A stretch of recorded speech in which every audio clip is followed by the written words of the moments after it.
মাংস, বিরিয়ানি, পোলাও এসব খাবারের সাথে কোল্ড ড্রিঙ্ক কারই না ভালো লাগে। বাট ইফ আমি যদি আপনাকে বলি এসব কোল্ড ড্রিঙ্ক আপনি খাচ্ছেন নট বিকজ এটা আপনার ভালো লাগে, বাট বিকজ আপনি এটাতে এডিক্টেড। ওকে, লেট মি এক্সপ্লেন।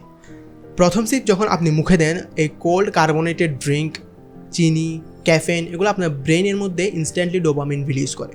ডোপামিন হচ্ছে আমাদের ব্রেনের একটা কেমিক্যাল রিওয়ার্ড, এটাকে ফিল গুড হরমোনও বলা হয়। যখন এই হরমোনটা রিলিজ হয় আপনার ব্রেনে, তখন আপনার ভালো লাগে, আপনি খুশি, আপনি আনন্দ অনুভব করেন, প্লেজার ফিল করেন, স্যাটিসফ্যাকশন ফিল করেন। আজকালকার YouTube short, Instagram reel, TikTok এগুলো আপনাকে সেম ফাঁদে আটকে রেখেছে।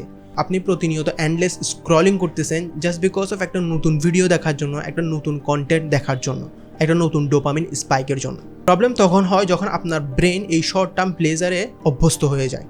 ফলে যে সকল কাজে ডোপামিনের স্পাইক নেই বা ওই পরিমাণ ডোপামিন পাওয়া যায় না, সেগুলো আপনার কাছে বোরিং এবং কঠিন মনে হয়। সেটা হতে পারে পড়াশোনা, সেটা হতে পারে এক্সারসাইজ বা যে কোনো কাজ।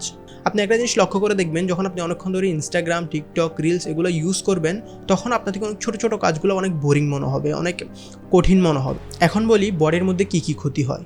একটা 20-25 টাকার 250 মিলিলিটার বটলের মধ্যে অলমোস্ট 27 গ্রাম চিনি থাকে। এতগুলো চিনি যখন আপনি একসাথে পান করেন, তখন আপনার বডিতে ম্যাসিভ সুগার স্পাইক হয়, আপনার ব্লাড গ্লুকোজ লেভেল ইনস্ট্যান্টলি বেড়ে যায়। আপনার বডি ইনসুলিন রিলিজ করে এই সুগারকে কন্ট্রোল করার জন্য।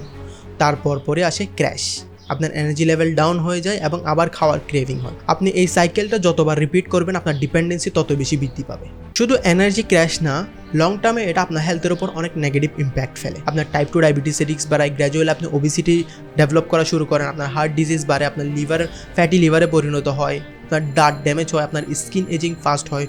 সম্ভবত দাঁতের ড্যামেজটা এখানে সবচেয়ে তুচ্ছ বিষয়, কিন্তু দাঁত আমাদের শরীরে একটা অন্যতম গুরুত্বপূর্ণ অঙ্গ। যদি বিজনেস এবং সাইকোলজি অ্যাঙ্গেল থেকে বিবেচনা করা হয়, তাহলে তারা আপনাকে কোনো কোল্ড ড্রিঙ্ক সেল করতেছে না, তারা আপনাকে সেল করতেছে রেপুটেশন। আপনি একটা লুপ, আপনি একটা ট্র্যাপের মধ্যে আটকে আছেন। তাদের marketing strategy, cold sensations, sweet formula এগুলো সবগুলোই ডিজাইন করা to make you come again and again. আপনার বডি যদি একবার এটাতে অভ্যস্ত হয়ে যায়, then it stops choosing health and it starts choosing pleasure.